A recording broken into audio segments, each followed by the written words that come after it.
This morning I'd like to talk with you about how a few experiences and a couple of ideas taught me some important lessons and helped me discover my dreams.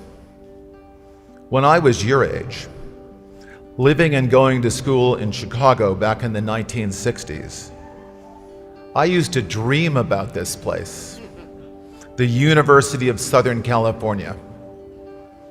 Back then, this is all true.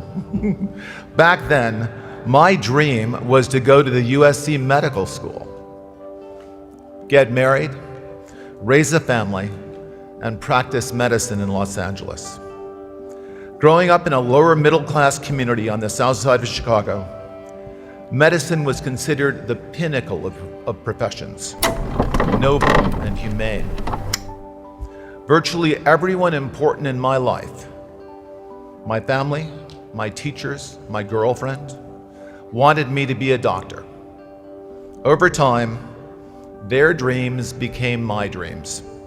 They convinced me I should be a doctor. But as hard as I tried, I couldn't do it. After a few difficult and unhappy years as a pre-med student, it became painfully clear to me that I did not like the courses I was taking. I thought my comparative anatomy class was a perversely pointless form of psychological torture, especially the dissection labs. And I just could not make myself study something that didn't interest me. At the time, I thought I lacked discipline and that I was selfish. Maybe so. But whatever the underlying reasons, I was unable to make myself into the person that I thought I should be. So I decided to stop trying. I was 21 years old when I dropped out of college, packed everything I owned, jeans, t-shirts, leather jacket, guitar, into my car and drove from Chicago to Berkeley, California.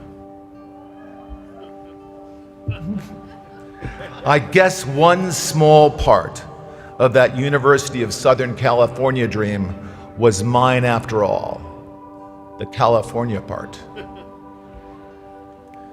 Berkeley in the 1960s was at the center of everything. The anti-war movement, the free speech movement, the human rights movement. It was the perfect place for an undisciplined, selfish 20-something to begin his search for himself, a righteous cause, and a job that he loved. Everyone living in Berkeley in the 1960s opposed the Vietnam War. I was no different. It was the age of Aquarius, but I never had long hair and I never wore love beads. I learned to play popular protest songs on my guitar, but I was never a committed, serious anti-war protester.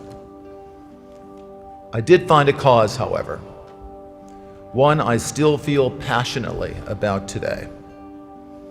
A few hours east of Berkeley are the Sierra Nevada mountains. I fell in love with those mountains and the ineffable natural beauty of Yosemite Valley. I cared about the wilderness and I wanted to help preserve it. I joined the Sierra Club. I became an environmentalist. During my California springs and summers, I spent most of my days in the high Sierras in Yosemite Valley, working as a river guide and a rock climbing instructor. I loved those jobs, but unfortunately, they didn't pay that well. So I also got a job working a couple of days a week as a computer programmer back in Berkeley. I had learned to program in college. I didn't love programming, but it was fun and I was good at it. And computer programming gave me the same kind of satisfaction as solving math problems and playing chess, both things I enjoyed before I became a confused teenager. At this point in my life, I thought I was making real progress on my journey of self-discovery. I had found a cause. I had a couple of jobs that I loved, and one that was fun and paid the bills. I was pretty happy with my life.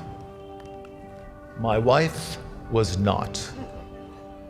What she saw was a college dropout who spent too much time in the mountains doing foolish things. She wanted me to work full-time as a computer programmer or go back to college and finish my degree. We compromised, sort of. I started taking classes at UC Berkeley.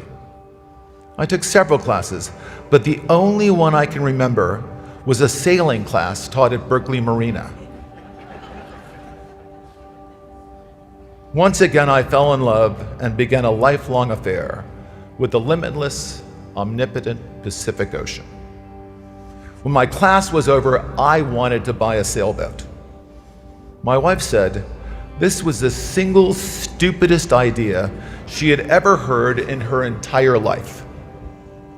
She accused me of being irresponsible, and she told me I lacked ambition. She kicked me out, and then she divorced me. This was a pivotal moment in my life.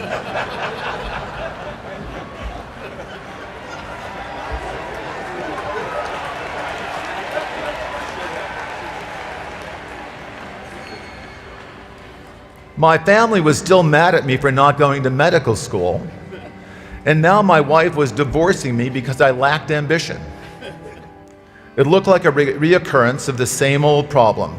Once again, I was unable to live up to the expectations of others. But this time, I was not disappointed in myself for failing to be the person they thought I should be. Their dreams and my dreams were different. I would never confuse the two of them again. I had discovered things that I loved: the Sierras, Yosemite, the Pacific Ocean. These natural wonders brought me great joy and happiness, and would for the rest of my life. I had an interesting job programming computers and more money than I needed. For the first time, I was certain that I was going to survive in this world. A huge burden of fear had been lifted. I'll never forget that moment. It was a time for rejoicing. I bought the sailboat and lived on board, just me and my cat in Berkeley Marina. In the words of James Joyce, I was alone and young and willful and unheeded, but I was happy and near to the wild heart of life. Throughout my 20s, I continued experimenting, trying different things, racing bikes and boats and constantly changing jobs. It didn't take me long to discover that the most interesting and rewarding programming jobs were found at a cluster of companies located south of Stanford University and north of San Jose. Silicon Valley was in its infancy. I was still in my 20s when I went to work for my first Silicon Valley startup, Amdahl, where we developed the world's fastest mainframe computer, faster than anything IBM had. Next stop was Ampex, where we built the world's largest digital data storage system. Then on to Precision Instruments, where we built an even larger data storage system, this time using lasers. I was the vice president in charge of software development. It was all very cutting edge and challenging and cool. I liked my work most of the time, but I didn't love it. I searched and I searched, but I just could not find a software engineering job that I loved as much as I loved sailing. So I tried to create one.